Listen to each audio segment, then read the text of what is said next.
So, hello everyone, a very good evening to all of you present here. So, let's start part 2 of subject verb agreement. Part 1 हम कर चुके हैं और उसमें हमने basic rule सीखे थे. ये पार्ट 2 है, इसमें हम एडवांस रूल सीखेंगे. ये आपके लिए बहुत इंपॉर्टेंट टॉपिक है, चाहे आप गवर्नमेंट एग्ज़ाम दे रहे हो या कोई भी कॉम्पिटिटिव एग्ज़ाम दे रहे हो. ठीक है, मैं आपकी हूँ इंग्लिश मेंटोर. तो चलिए, स्वागत है मेरे चैनल पे और इस टॉपिक को स्टार्ट करते हैं. पहले जल्दी से रिवीजन कर लेते हैं. हमने जो बेसिक रूल एक सीखा था, रूल्स तो बहुत सारे थे बेसिक रूल्स, लेकिन उसमें से जो एक सबसे कॉमन रूल होता है और सबसे ज़्यादा पूछा जाता है वो होता है सिंगुलर वर्ब के. जब होता है तो कैसे आता है वर्ब, उसमें एस या ई एस आ जाता है. ठीक है, और जब प्लूरल दिखाना होता है तो बेस वर्ब आती है. जैसे ही के साथ जब थर्ड पर्सन सिंगुलर होता है तो हम यहाँ पे क्या लगाते हैं, प्लेज. He plays. और जब बहुत सारों की बात होती है तो क्या आता है, बेस फॉर्म आ जाती है वर्ब की, दे प्ले.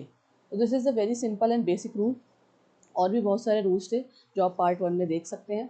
यहाँ पे मैं एडवांस रूल्स कराऊंगी और फिर उसके बाद हम रिवीजन करेंगे. ठीक है, let's see what are all advance rules.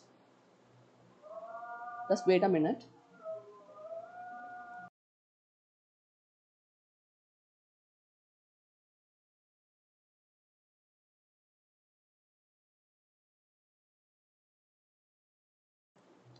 So yes, यहाँ पे आप देख सकते हैं एडवांस रूल के अंदर हम क्या देखेंगे, words between subject and verb. हमें ऐसे वर्ड्स देखने हैं जो आते हों सब्जेक्ट और वर्ब के बीच में. रियल सब्जेक्ट को पहचानो, बीच के वर्ड्स इग्नोर करो. ठीक है, ये मैंने आपको इंग्लिश में इसलिए प्रोवाइड करा है ताकि आपको आसानी से समझ में आ जाए और ये रूल जो है आप इसको जो है इन डेप्थली समझ पाएँ और साथ ही साथ प्रैक्टिकली इसको यूज़ कर पाएँ. देखिए, हमें क्या करना है, वर्ड्स ऐसे होने चाहिए जो सब्जेक्ट और वर्ब के बीच में है. जैसे कि the quality of Apple is good. ठीक है, a bouquet of flowers is on the table. यहाँ पे क्या करना है, हमें फ्लावर्स के हिसाब से वर्ब नहीं लगाना. ठीक है, बुके है मेन सब्जेक्ट, क्या है, बुके. अब bouquet of flowers is on the table. जो ऑफ वाला पार्ट है ना उसे इग्नोर करना है. ठीक है, यहाँ मैंने लिखा हुआ है ऑफ वाला पार्ट आप इग्नोर करेंगे. जो सब्जेक्ट है, और जैसे यहाँ quality of apples is, of apples को इग्नोर कर दीजिए. क्वालिटी किसकी क्वालिटी हो रही है, एप्पल की. किस कैसी है, इज़ आएगा यहाँ पे, क्वालिटी के साथ इज़ आ जाएगा. अब बुके, एक ही बुके की बात हो रही है तो यहाँ of flowers is on the table, is आ जाएगा. तो आपको जो है हमेशा वर्ड्स चूज़ करने हैं जो सब्जेक्ट और वर्ब के बीच में हो. आप समझ रहे हैं, ऑफ अगर कहीं आ रहा है बीच में तो ऑफ वाला पार्ट आपको इग्नोर कर देना है. जैसे यहाँ पे मैंने आपको बता दिया पहले ही, एक बार मैं और आपको समझा देती हूँ इरेज करके फटाफट से कि इसमें कैसे आप पता लगाएंगे. द क्वालिटी ऑफ, ये जो quality, the quality of apples, ये आप ऑफ एप्पल्स इग्नोर कर देंगे. द क्वालिटी, क्वालिटी की बात हो रही तो यहाँ पे इज़ आ जाएगा. हम सिर्फ सब्जेक्ट को देखेंगे और उसके हिसाब से हम वर्ब यूज़ करेंगे. सब्जेक्ट देखिए नीचे वाले में आ जाइए. अब बुके ऑफ फ्लावर्स, तो ऑफ फ्लावर्स को इग्नोर कर देंगे. बुके की बात हो रही है, मतलब एक ही बुके की बात हो रही है, तो इसलिए यहाँ पे हम वर्ब लगाएंगे इज़. तो बीच के जो वर्ड्स आ रहे हैं ना सब्जेक्ट और वर्ब के बीच में, वो इग्नोर कर देंगे हम. ठीक है, ऑफ वाले पार्ट को इग्नोर कर देंगे. इस तरह से ये एडवांस रूल है. ठीक है, ये जो एडवांस रूल्स होंगे थोड़े से कंफ्यूजिंग होंगे. बेसिक रूल्स तो आप देख ही रहे थे, जैसे हम पढ़ रहे थे उसे एग्जैक्टली हम यूज़ कर रहे थे, डायरेक्टली यूज़ कर रहे थे. लेकिन एडवांस में हमें थोड़ा सा ट्रिकी और कंफ्यूजिंग ये हमारा जो सेशन है रहेगा. आपको थोड़ा सा इसमें कंसेप्चुअली इसको समझना है. चलिए, एडवांस रूल 3 पे आ जाइए. Along with, as well as, together with. अगर ऐसे कोई सेंटेंस है, ठीक है, या शुरू हो रहा है या इसमें ऐसा कुछ यूज़ हो रहा है, along with, as well as, together with, तो सब्जेक्ट कैसा रहेगा, सिंगुलर रहेगा. कैसा रहेगा, सिंगुलर. जैसे एग्जांपल देखिए, Ram along with his friends is going. Along with आ गया तो यहाँ पे क्या आएगा, वर्ब इज गोइंग. राम और उसके दोस्त जा रहे थे, जा रहे हैं. ठीक है, तो इज गोइंग यहाँ पे आएगा along with. The teacher as well as student is present.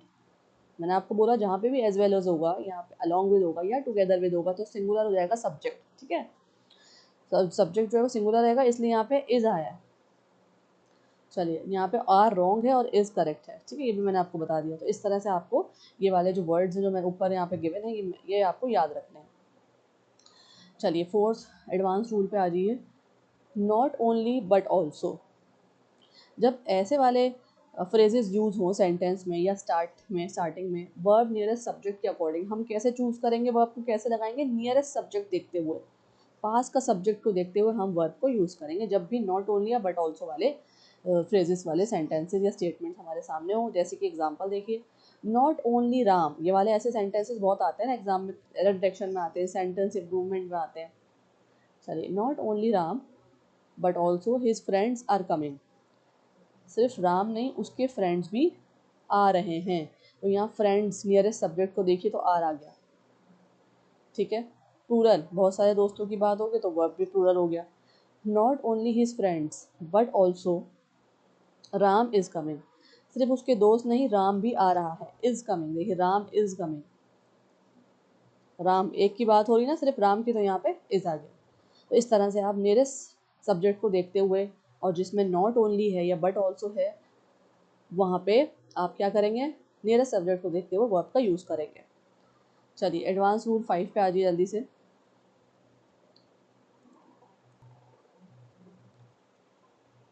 अब अगर आपका सेंटेंस एग्ज़ाम में या स्टेटमेंट मैनी आ या मोर देन वन से स्टार्ट हो रहा है या बीच में आ रहा है, ऐसा कोई फ्रेज मैनी आ या मोर देन वन, क्या आएगा, वर्ब सिंगुलर, हमेशा सिंगुलर हो जाएगा। जैसे कि many a student has failed, या देखिए मैनी अ स्टूडेंट के बाद क्या आ गया, हैज़ फेल्ड, सिंगुलर रहेगा हमेशा। More than one player is injured, more than one player is injured, मैंने ट्रिक क्या है वो देखिए, मैंने ट्रिक भी आपको बताई है। मीनिंग प्लूरल है बट वर्ब सिंगुलर, जो इसका मतलब है वो तो प्लूरल हो जाएगा, प्लूरल ही रहेगा, लेकिन जो वर्ब यूज होगा यहाँ पे सिंगुलर यूज होगा। Many a student has failed, more than one player is injured, ठीक है। तो याद रखेंगे मैनी अ और मोर देन वन वाले सेंटेंसेस में क्या यूज होता है, ये आप याद रखेंगे रूल। चलिए 6 advance rule subject verb agreement का ये है कि अगर आपका sentence a lot of, plenty of, half of से स्टार्ट हो रहा है या इसमें ऐसे फ्रेजेस आ रहे हैं, तो हम डिपेंड करेंगे नाउन पे। नाउन कैसा है, जैसे एग्जांपल देखिए, a lot of water is wasted, ठीक है। Noun, a lot of water is wasted, uncountable noun है, तो इसलिए यहाँ पे इज आ गया। नाउन कैसा है, अगर आपको नाउन और नाउन के टाइप्स जानने हैं, उनको समझना है, क्योंकि ये भी एक बहुत इंपॉर्टेंट टॉपिक है, नाउन, एडवर्ब, वर्ब्स, तो आप जाके मेरी ग्रामर के प्लेलिस्ट चेक कर सकते हैं, वहाँ पे सारे बेसिक टॉपिक्स जो होते हैं इंग्लिश ग्रामर के वो कवर्ड हैं, आप वो जाके समझ सकते हैं, उनको देख सकते हैं। तो यहाँ पे नाउन के हिसाब से अनकाउंटेबल नाउन एक टाइप है नाउन का, तो इसलिए यहाँ पे उसको देखते हैं इज यूज हुआ है। A lot of students are absent, तो स्टूडेंट को हम काउंट कर सकते हैं ना, गिन सकते हैं, तो इसलिए यहाँ पे आर यूज हुआ है। तो यहाँ पे क्या है, lot of, plenty of, half of वाले सेंटेंसेस को हम डिपेंड करेंगे नाउन पे, नाउन कैसा है उसके बाद हम वर्ब को यूज़ करेंगे। चलिए आज ही यहाँ पे 7th एडवांस रूल पे, फ्रैक्शंस एंड परसेंटेजेस। अब इसमें क्या है, नाउन डिसाइड करता है कि क्या लगेगा इसमें वर्ब, ठीक है। फ्रैक्शंस और परसेंटेजेस की अगर सेंटेंस में बात हो तो देखिए किस तरह से आएगा। एग्जाम्पल देखिए, 50% of the work is done, 50% of the work is done, ठीक है। कितना काम हो चुका है, 50%। नेक्स्ट देखिए, 50% of the students are present, ठीक है, 50% जो स्टूडेंट्स है वो प्रेजेंट हैं। तो इस तरह से हम देखेंगे, अगर उसमें कोई मैथमेटिकल बात करी गई है फ्रैक्शंस की या परसेंटेजेस की, जैसे यहाँ 50% है, 50% ऑफ द स्टूडेंट्स परसेंटेज बताई गई है, तो वहाँ पे क्या डिसाइड करेगा, वर्ब कैसा आएगा, नाउन डिसाइड करेगा, ठीक है। चलिए 8th क्वेश्चन पे आ जाइए, 8th रूल पे आ जाइए, वेरी इंपॉर्टेंट रूल है, द प्लस एग्जेक्टिव। अगर कहीं पे द और उसके साथ एग्जेक्टिव है, एग्जेक्टिव क्या होते हैं, डिस्क्राइबिंग वर्ड्स, जो किसी चीज़ को डिस्क्राइब करें, उसकी विशेषता बताएं, उन्हें हम बोलते हैं एग्जेक्टिव्स। तो अगर कहीं पे द प्लस एग्जेक्टिव है तो रिप्रेजेंट अ ग्रुप, तो प्लूरल, ठीक है। अगर पूरे ग्रुप की बात हो रही है, एग्जेक्टिव भी ऐसा है जो पूरे ग्रुप को दर्शा रहा है, ग्रुप को बता रहा है, तो वहाँ पे क्या आएगा, वर्ब प्लूरल। देखिए यहाँ पे example, the rich, the rich मतलब सिर्फ एक रिच पर्सन की बात नहीं हो रही, द रिच मतलब पूरे ग्रुप की बात हो रही है, अमीर लोगों की बात हो रही है, तो यहाँ क्या आ जाएगा, verb are, the rich are powerful. Second देखिए, द पुअर, अब यहाँ सारे गरीब लोगों की बात हो रही है, द पुअर आर हेल्पलेस, इस तरह से इसको आप समझेंगे, ठीक है। तो ये रूल याद रखेंगे, द प्लस एडजेक्टिव वाला। चलिए 9th रूल पे आ जाइए। अगर सेंटेंस में पुलिस, पीपल और कैटल की बात हो रही है तो हमेशा वर्ब क्या हो जाएगा, प्लूरल, यह आप याद रखेंगे। एग्जाम्पल देखें, द पुलिस आर इन्वेस्टिगेटिंग, ठीक है, पुलिस की बात आ गई। पीपल आर हैप्पी, लोगों की बात आ गई। अगर हम ये लिखेंगे पुलिस इज लगाएंगे ना तो रॉन्ग हो जाएगा, गलत है वो, पुलिस इज नहीं आएगा, पुलिस आर आएगा। ठीक है, तो इस तरह से अगर कैटल है, पीपल है, पुलिस है तो वहाँ पे आर आ जाएगा। चलिए 10th एडवांस रूल पे आ जाइए। मैथमेटिक्स और फिजिक्स की अगर बात हो तो हमेशा वर्ब क्या होगा, सिंगुलर। मैथमेटिक्स अगर फिजिक्स की बात हो तो वर्ब क्या हो जाएगा, सिंगुलर। जैसे मैथमेटिक्स इज डिफिकल्ट, मैथमेटिक्स कैसा है, डिफिकल्ट है। फिजिक्स इज इंटरेस्टिंग, सब्जेक्ट्स की अगर बात हो रही है तो वहाँ पे इज आ जाएगा। ठीक है, हमेशा सिंगुलर रहेगा, फिजिक्स इज इंटरेस्टिंग। सब्जेक्ट्स वाली बात आप याद रखेंगे। चलिए 11th पे आ जाइए। एडवांस रूल, जैसे कि सीजर्स की बात हो, अगर ट्राउजर्स की बात हो, है ना, तो क्या होगा, वर्ब प्लूरल। हमेशा वर्ब क्या रहेगा, प्लूरल रहेगा। एग्जाम्पल देखिए, माई सीजर्स आर मिसिंग, मेरी जो कैचियाँ हैं वो खो गई हैं। Fine, these trousers are tight, ये ट्राउजर्स बहुत टाइट हैं। तो हमेशा यूज़ करें pair of. A pair of scissor is here, अगर पेयर ऑफ आ जाएगा तो यहाँ पे क्या हो जाएगा, इज। ठीक है, इस तरह से आप याद रखेंगे। चलिए आगे देखते हैं। एडवांस रूल 12th कौन सा है, ईच ऑफ, एवरी ऑफ। ये भी इस तरह से भी सेंटेंसेस आते हैं आपके ना एग्जाम में कंफ्यूज करने के लिए। अगर सेंटेंसेस जो है ईच ऑफ से या एवरी ऑफ से स्टार्ट हो रहा है तो वर्ब क्या रहेगा, हमेशा सिंगुलर रहेगा। देखिए example, each of the student is ready, verb क्या है, is. Every one of them has a book, has आ गया यहाँ पे। ठीक है, चलिए अब देखिए कॉमन ट्रैप्स, जहाँ पे बच्चे कंफ्यूज हो जाते हैं और मिस्टेक्स कर कर आते हैं। देखिए गलती कहाँ होती है, देखिए the list of items are long, यहाँ गलती है, क्या आएगा, द लिस्ट, मैंने आपको बताया था द वाला rule, the list of items is long. Second देखिए, one of the boys, one of the का रूल आपको पता है, one of the boys are playing, कभी भी यहाँ आर नहीं आएगा, क्या आएगा, singular, one of the boys is playing. Third पे आ जाइए, एवरीवन की बात हुई थी, रूल आया था, वहाँ पे क्या आता है, हमेशा सिंगुलर वर्ब। आर है यहाँ पे, गलत है, एवरीवन आर हैप्पी नहीं आएगा, एवरीवन इज हैप्पी।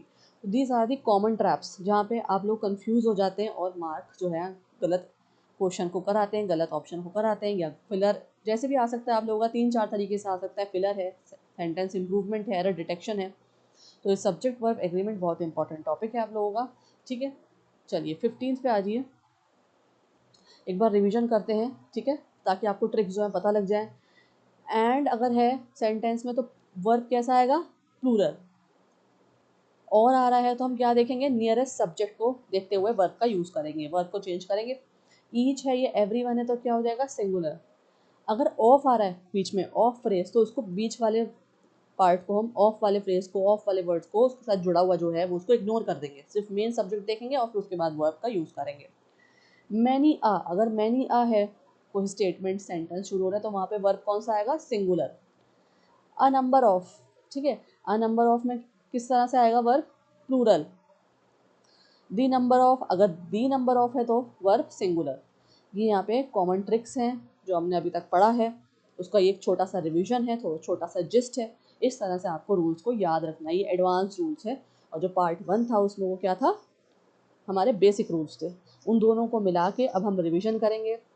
एक क्लास में रिवीजन की रखूँगी और वो आपका कल रहेगा। ठीक है, उसमें आपको क्या करना है, फर्स्ट पार्ट और सेकंड पार्ट को रिवाइज करना है। दोनों ही वीडियोस आप देखेंगे अच्छे से, ताकि जो उसमें मैं क्वेश्चन आंसर्स आपको कराऊँ रिवीजन पार्ट में, वो आपको समझने में और करने में आसानी हो, सारे एग्जाम पॉइंट ऑफ व्यू से रहेंगे। जैसे सेम टू सेम वैसे ही होंगे जैसे आपके एग्जाम में आते हैं, तो आपकी एक तरह से प्रैक्टिस भी हो जाएगी क्वेश्चन आंसर्स की। ठीक है, तो मेक श्योर कि आप रिवाइज कर आएँ दोनों पार्ट्स को। ठीक है, और थैंक यू फॉर वॉचिंग। मुझे कमेंट में ज़रूर बताइएगा, फीडबैक दीजिएगा कि आपको सब्जेक्ट वर्ब एग्रीमेंट समझ में आया या नहीं आया। ठीक है, मुझे कमेंट करेंगे, बताएंगे ज़रूर से, फीडबैक्स देंगे कैसा लगा आपको ये टॉपिक। मैंने 2 पार्ट्स में इसको डिवाइड करके आपको पढ़ाया है, ईजी करके पढ़ाया है। और मेरे साथ बने रहिए, जो लोग नए हैं वो सब्सक्राइब ज़रूर करिए, बेल बटन को प्रेस कर दीजिए और एक लाइक बटन दीजिए। Thank you for watching, I will be meeting you the next video.